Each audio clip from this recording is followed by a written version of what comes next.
it's just a hard realization. It's a hard pill to swallow that all those 10 years I was not really authentic self, you know. My Wow. authentic self would have been being just a feminine, gender non-conforming gay man. Hey guys, today I got another video for you today. It's about detransitioning, people that have cut their parts and now they realize like, whoa, I wish I had this interesting conversation that most people want to talk about, but it's either hidden or it's suppressed. Hey, this is what caused my channel to be demonetized, man. So remember to like, share, hit the bell notification. It's hard, man. This is my hours. Now this is my hours a month. It keeps going down. I will never get monetized because YouTube does not want to tell me what is happening. We're just removing hours that doesn't seem to be qualified for specific things. Oh, really? Wow, suddenly. When I start talking about detransitioning, right? Gucci on YouTube. Let's watch this video. So before we start, this is Ariela Scarcella. She likes to talk about this town officially as a Christian man. She's my favorite lesbian. I'm gonna be honest. She's honest, down to earth, and she goes straight to the point, and many times she says things that I actually agree that I'm like, damn. Hi everyone, my name is Shapeshifter. I'm a DETRANS male, gay male. I'm 31 years old. I was living my life as a transgender woman for 10 years. My name is Brian. I lived as Brianna for close to 10 years. The person who got battered was their femininity, and because of social pressures and internalized homophobia. As a young adult, young man, bullied really badly in school. So remember, in the way that this internalized homophobia, it's like you kind of feel gay, but they thought you were like a different gay, and you start hating yourself for being a gay man. So you push it away and try to be a woman, and then you realize, wait, this does not make any sense. And a lot of people seem to transition, very good, life is Gucci, but usually around 10 years in the future or whatever, something just clicks in the brain sometimes. And usually they become more stable person than all the other people that keep staying trans. For being, you know, a little bit effeminate. Therapist who specializes in transgender, like what they might call a gender therapist. She basically like pushed me to change my genders. See? You know, I'd experience gender euphoria, and you know, I'd be a heterosexual woman as opposed to a gay male. Sex reassignment surgery in 2015, and I completely regret it. She said all my problems, you know, my drug addiction, my, you know, somewhat suicidality was all because I was a woman trapped in a male's body. I hate the idea that you can actually say, if you don't do this, you will commit pachampam, you know, snip, snip, you know. That I'm like, why would you go that far? Because any parents that you do that and you tell them, I'm a doctor, I know better than you, you actually trust them. That's such a disingenuous thing. I think people need to focus more to tell people you can actually be happy with the thing that you have, because everything that we do to change you, it's never gonna make you as 100% as you wished. And if you go that far and you're supposed to be happy but you don't feel that happy after that, something that is permanent, I think that is extremely dangerous, and you don't explain people exactly what they're jumping into. That's like telling somebody to jump without a parachute, but you don't actually teach them exactly what they're supposed to do, what they're supposed to pull. Just say, you know what, enjoy the journey because you're going to be very happy. Up until recently, I started taking testosterone, and it felt like a part of me came back online, a part of me that I destroyed and killed, and that's what I knew. See? I made like a huge mistake. When I was in college, I got exposed to the gender ideologue. Being sold a lie that I could change my sex and have a better life, I got suckered into this, and it completely done a lot of damage to my body. It's a lot, right? It's very heavy, but it's good because I think hopefully you're not still suffering, but even though you suffered, I think you have a very empowering story because you still have come to your truth. That is so important. The fact that you can come to your truth in such a unique way. If you follow these stories, the people that detransition, the way that they react is in such a stable way. They talk different, you know. I don't mind you change yourself and do something with your body. That's not the problem. The problem is that I want you to recognize that even if you're going to do something, you're not really that. And that is what they realize, that, okay, I can still go along with this, or I can become back what I was and try to make the most of it. But the fact that I'm going to pretend I'm something I'm not, I'm sorry, it is in a level like that. Because you want people to acknowledge that and call you something that they don't even feel comfortable with. That's the problem. I mean, it doesn't make any sense. I don't go to people, hey, call me white man. It doesn't make any sense. Because if they do, and then I realize, wait, they're acting it out for me, man, life sucks. I see it in their eyes. Life sucks. Of course you're gonna snip yourself. When I was living as a trans woman, it was just absurd. And I started to feel actual reverse gender dysphoria after taking all this hormone stuff. You have to remember, before any of this trans stuff came to light, before it was popular, before it was a cultural thing, most transsexual, most people with actual gender dysphoria or gender identity disorder are male. So this is fairly a more common thing with people detransitioning being male. You just don't hear about it. Now it's so uncommon to hear about it because all the people that are transitioning, most of the people, like 99%, are females. Are female? That do not have gender dysphoria. But I never crossed my mind that I could like change my sex or something like that till I came to ES and I went to school. But then once I went to school and people were like, what are your pronouns? And that's when I started doing more research. And a lot of things started clicking in my head, like, oh, I used to like to play with Barbies and I used to wear a color on my head, pretend it's my hair. You know, it's almost like I latched onto it, you know. What? Yeah, it's so weird and so scary, because the thing is, they say that because if you teach somebody trigger warnings, there's a bigger chance they're going to get triggered even easier. That's like you go to a dangerous neighborhood and you was like, hey, I'm having fun, and next time I tell you, hey, next time go, but watch, be careful, there were weird people there smoking drugs and everything, and they were watching the bot and everything. You are going with a different lens and you're gonna see things that you never saw. And then you're going to be triggered everywhere. But the fact that you react in such a way, those people that are there are going to see that you're reacting. So you create this echo chamber in your brain with the people there that think you are watching them, you're judging them, they are judging you, and bada bing, bada boom, you need activism. Oh my God, the world is bad. It's like certain people live way better without trigger warnings. You made it worse. And you make people join you because you want them to feel included in your pain. And you're all painful. And now we have to pay for the money to make you feel comfortable. Now you have a whole freaking month, you want to celebrate everything. Now the companies are... What are you doing, ladies and gentlemen? I don't really develop breast tissue or anything. I don't really have facial hair, or I had laser, like I have no body hair really, but I mean, it fucked up my endocrine. My endocrine system is to this day like pretty messed up. But as I went through therapy, I realized I had a lot of software issues. I had childhood trauma. I'm borderline. I have ADHD. The other issues that are not gender dysphoria. I would say a very typical thing for LGBT people in general to misunderstand one mental health issue as another. A lot of them do have very similar characteristics. So. Yeah, but you guys have a bunch of stuff like, and you don't go to a therapist, but you want to go forward with whatever you have because you're like, oh man, this is part of me. Somebody told me from the LGBTQ, why do you want to change your kid that has autism? He has to be the original self that he was. You're changing your kid. You're indoctrinating. And when that happened, I flipped. I'm like, what are you talking about? Are you freaking kidding me? You have no idea about mental health and you're not going to get sympathy from me. Go to a therapist.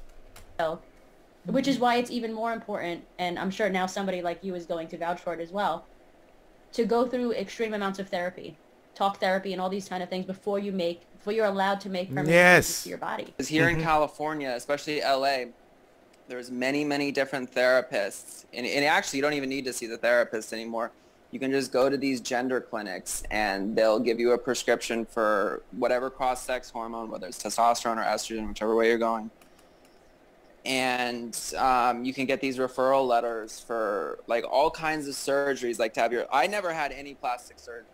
How can it be so freaking easy? What surprises me even, you go to a school, you don't like your voice, you don't like your body, the immediately start, oh well then maybe you're transgender, maybe you like this, hooray, hooray, Obama's gonna visit, Obama loves you, and you will do everything to get the validation from these people. And as a kid, you will do anything. You will believe in the devil if people are gonna validate you. It's super easy, and I'm just surprised that it's so easy. And if you think that and you go to a therapist and the therapist doesn't agree, they can actually, you're transphobic, and the therapist loses their license. There is a one-way street if you're LGBTQSA. I wanna win, and if you try to stop me, you're transphobic. Are you okay, man? I took the hormone therapy, but I still have my parts. I should have been given letters in just 12 visits for such a life-altering decision that I completely regret. I was not aware. I had my surgery at 24, going on 25, and I was convinced that I was meant to be a woman and this was the right thing. You couldn't talk me otherwise. Anybody who said... So actually 24, she did whatever thing, and that's still young. But hey, but the point is, 24? I mean, you are allowed to make the decision. The problem is it's permanent. I know people that had tattoos later that I regretted in their 50s. But hey, people. That otherwise, I was like, this is transphobic. They don't understand me. But looking back, I just confused my femininity for desire to be an actual woman. Like, how the hell do I know what being a woman is? It's a biological experience. When did you come out as a DETRANS man? Earlier this year. Like February. Oh, wow. Okay, so this is Yeah. this is like super fresh for both of you. It's just a hard realization. It's a hard pill to swallow that all these 10 years I was not really authentic self, you know? Wow. My authentic self would have been being just a feminine, gender non-conforming gay man. If anybody shows even the slightest variation in how their gender should be, they're assumed that they're Right. trans, right? I'm a medical patient till the rest of my life. I have to inject myself with hormones. If I don't, the osteoporosis will get worse. So they pretty much made a cash cow out of me till the rest of my life. And nobody teaches you that. What's even more surprising that if you do anything to your body, if you have autism and you want to stop, they will tell you, well, we need to evaluate you because if you want to stop the DETRANS, we're not sure that is correct because you have autism. You can have autism to go forward, but you cannot have autism to go back. That's interesting. Because I don't really give a shit what people do. I always, when I was younger, I had more of like a libertarian vibe. But based on just what's happened to me here in California with the transgender thing and being like, I really feel like had I never met that therapist, I would never, and it's still my fault that I did this. I should have told this therapist to like fuck off. But at the time, I was just void of any meaning in my life. I'm completely... Yes, that is also a point also that if you don't have a purpose, you will do anything to find a purpose. But what's the point trying to find a purpose if nobody acknowledges it? But most people that do this, they don't have purpose. I know life is hard sometimes, not everybody has the same chance, but we need to educate people to find purpose, not by changing something on their body, but changing something that gives them feeling inside so they can go forward. Give them a feeling that they can pass through everything to go through or reach that freaking utopia. But they don't have that. But changing your body so you have to take medical for the rest of your life or something bad is going to happen to you, I don't think nobody wants that. Let's say, for example, if you bungee jump, for the rest of your life you have to take a pill. I'm like, what? Why? No, I don't want to do that. That doesn't make any sense. Mad about what's happening. You know, I feel like these hormones that people claim to be safe are not FDA approved for so-called gender dysphoria. Like, we really don't know what these hormones will do to people who take them for decades. You know, we really don't know. I don't know what's going to happen. The pills that certain people take, they give gangster people so they don't have the feeling to go boom boom other people, you know, which is kind of gangster because they dated to kiss. And guess what? Certain of these medicines they kiss transitioning people. But if you give them that, they don't even have the feeling to boom boom the other people or the boyfriend or the girlfriend or whatever. Then the boyfriend or girlfriend is going to be like, hey, if you don't have the libido to do something, I'm going to dump you. Wait, what's the point then?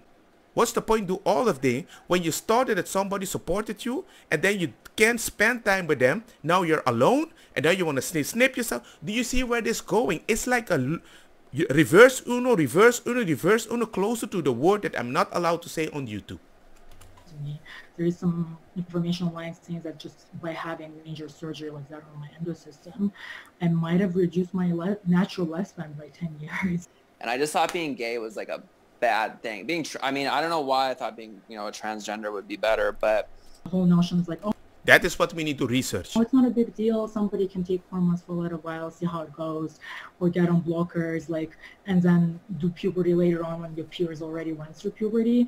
That to me is crazy. Even little exposure to cross-sex hormones can make you even more confused. Like, I'm fine with my opinions up until I started taking hormones, and I all of a sudden started craving bottom surgery. I got more sad and depressed. There is research about this. When you start taking all these hormones, the need to cut stuff because you start feeling different. So you're set already. You're going to do something to make you feel better, but you become more unstable. And usually after that, you start making the decisions to keep you unstable, but you're going to blame other people. So your journey has a purpose because you need to have that feeling or you will snip yourself. And the more you try and the more you don't see the result, hey man, people, it's a snowball that goes in the wrong direction.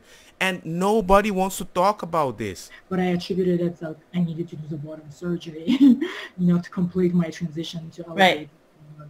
Yeah, there are actually some studies, I believe, that say that trans women, not that you're a trans woman, but even if you are an actual trans woman, once they get bottom surgery, it doesn't help their depression as much, or their gender well, I guess it helps their gender dysphoria, but it doesn't help their mental health as much as they thought it would. So it's interesting that it just winds up being a really shitty human existence, like human experience, I should say. Yeah. Do you think that gender dysphoria and transgenderism is a real thing? I think it's real, but I think it's so rare. I feel like if there is true trans, we definitely need the stricter definitions.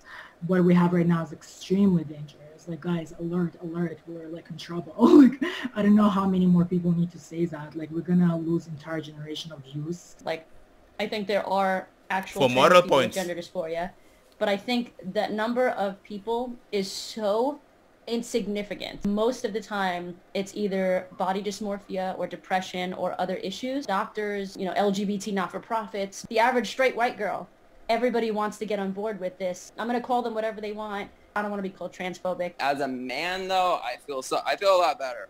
You know? Good. I didn't date anyone. The whole time I never did anything like that. The transitioners that I talk to, they're coming more and more forward. A lot of them, have a lot of shame. They don't want to speak out because they have like regular jobs and they'll get fired. Yep. Or they're trying to get new jobs. They don't want to be out online with this like story, I even decided to share this with anybody outside of like my immediate friends and family is just because a lot of people are doing it now. A lot of people are doing it, and it's a lot not of pressure. the people who used to be doing it. It's like adults doing it, like, right. And I just hope that some of them. But then again, though, when I was totally delusional, if I saw this interview, you 8-9 years ago, I would have been like, oh my god, these fucking, But eventually, when I was transing, I started listening to Joe Rogan. And it started, to down the red pilling or whatever. Things that the gay people are more likely to show gender non-conforming behavior as kids than straight people. Exactly. And left alone, I believe a lot of those people would have just gone out to be healthy, happy gay people. So, I wish instead of finding transgenderism, I wish I found like an underground boxing club or, anything. I never came across gender ideology because I never became a medical patient, They're making it into something much lighter than it actually is. But I just wanted to point out this, that I'm not saying, look, you do you. You'll be happy. I will acknowledge you and I will call you whatever you want. If you don't come in a narcissistic way, tell me this. Okay, we Gucci, right? But then again, even if you have gender dysphoria, there's a difference between the dysphoria and depression and a bunch of other stuff, gender non-conforming. But nobody wants to do that correctly because transitioning as a trans seems to give you the more happy points. Of all the things that you can have, everybody's going to choose the happy points one. The thing is, the happy points one is going to get you cut and change something permanently forever. So I think people need to take the option to choose this, go in that direction and not just go to a gender thing and then change your body. I'm like, dude, just start popping pills like Skittles. Go to a freaking, no, not a therapist. Go to 5 therapists, and then get your one, just don't give one opinion. Get a second or fifth opinion. Do that. because it would surprise you how easily people are gonna push you in that direction just for the moral points. Because hey clinic, I'm a clinic that make more transgender people because it's good. Hey man, send me more funding, thank you. But anyway, I don't want to talk too long. The video's maybe too long. You know me, want to make it short. Anyway, hope you guys got some information about it. Let me know in the comments what you guys think about the whole situation. And see you guys next time. Peace. Don't get me wrong, makosa kita bong.